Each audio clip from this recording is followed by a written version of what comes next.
আপনারা কি জানেন? মান তারাকা সালাতান মুতাআম্মিদান ফাকাদ কাফার।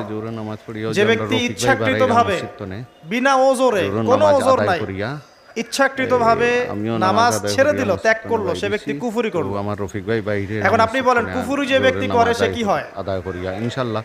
যদি আমরা ধরেও নেই সে মন থেকে নামাজ অস্বীকার করে না, অলসতা বশত পড়ে নাই, তারপরেও তো কাজটা ফাঁসেকি, তাই নয় কি?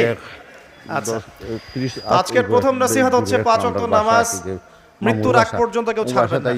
তারপরে আগামী কালকে আমার সাথে ওয়াদা করেন যে ইনশাআল্লাহ আগামী যতদিন বেঁচে থাকবো 5 ওয়াক্ত নামাজ জামাতে পড়ার চেষ্টা করব, যদি জামাত না পাই একা পড়ার চেষ্টা করব ইনশাআল্লাহ। আল্লাহ পাক তৌফিক দান করুন, আমিন। আজকে যদি এই কথাটাই শুধু বাসায় নিয়ে যেতে পারেন, 5 ওয়াক্ত নামাজ আর জীবনে ছাড়বো না, আমাদের আজকের মাহফিল সফল।